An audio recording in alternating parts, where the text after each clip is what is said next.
নাবিলা সোফায় বসে টিভির পর্দাটার দিকে তাকিয়ে আছে, কিন্তু রঙিন ছবিগুলোর পেছনে তার মন নেই। ঘর মোছার হালকা শব্দটা হঠাৎ থেমে গেল। চোখ তুলে তাকালো নাবিলা।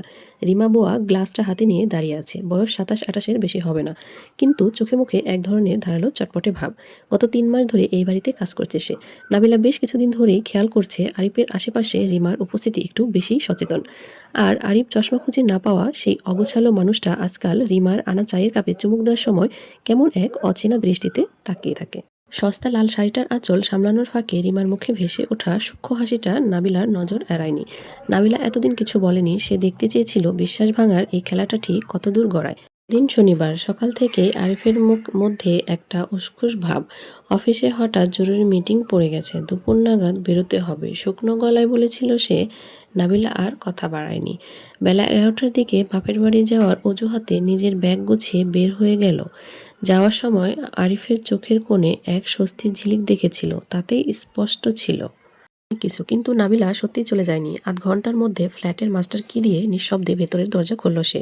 বাইরের ঘর খালি, রান্নাঘরেও কেউ নেই, শুধু মাস্টার বেডরুমের দরজাটা ইঞ্চি চারেক ফাঁক হয়ে আছে। ভেতর থেকে রিমার খিলখিল হাসির আওয়াজ আর আরিফের নিচু অনুগত কণ্ঠ ভেসে আসছিল। তোমাকে এই শাড়িটাই বেশ অন্যরকম লাগছে। আরিফের গলায় এক ধরনের গভীর মুগ্ধতা।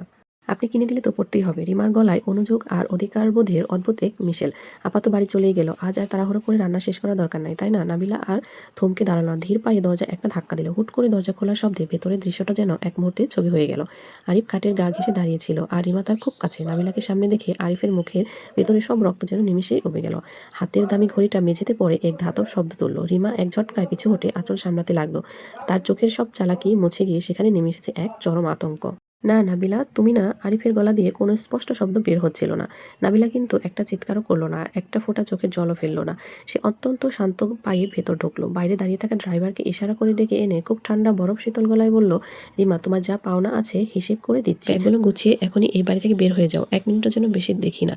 রিমা আর একটা শব্দ করারও সাহস পেল না। কাঁপতে কাঁপতে তার জিনিসপত্র গুছিয়ে নিয়ে কয়েক মিনিটের মধ্যে নিঃশব্দে উধাও হয়ে গেল। এবার নাবিলা আরিফের মুখোমুখি হলো। আরিফের চোখ তখন অপরাধবোধের মাটির সাথে মিশে যাচ্ছে। যা ভাবছো তা নয় নাবিলা, ও শুধু ঘর পরিষ্কার করতে এসেছিল। আমি নিজের অপরাধকে আর মিথ্যা দিয়ে ঢাকতে যেও না আরিফ। নাবিলার কণ্ঠস্বর শান্ত হলেও তাতে লুকিয়ে ছিল অগাধ ঘৃণা। তুমি যে শুধু আমাকে ঠকিয়েছো তা নয়, নিজেকে কতটা নিচে নামিয়েছো তা হয়তো নিজেও জানো না। আরিফ হাত বাড়িয়ে কিছু একটা বলতে চেয়েছিল, কিন্তু নাবিলা ততক্ষণে দরজার বাইরে দিকে পা বাড়িয়েছে। স্বামীর কোনো কথা না শুনেই সে বাসা ছেড়ে চলে গেল। আসলে সম্পর্কের মধ্যে না একটু অবিশ্বাস হলে কিন্তু সেই সম্পর্ক আর যতই চেষ্টা করি সেটা কিন্তু টিকিয়ে রাখা সম্ভব হয় না। তো নাবিলা আর পিছু ফিরে কোনো কিছুই বলল না, সে সোজা বাবার বাড়ি চলে গেল।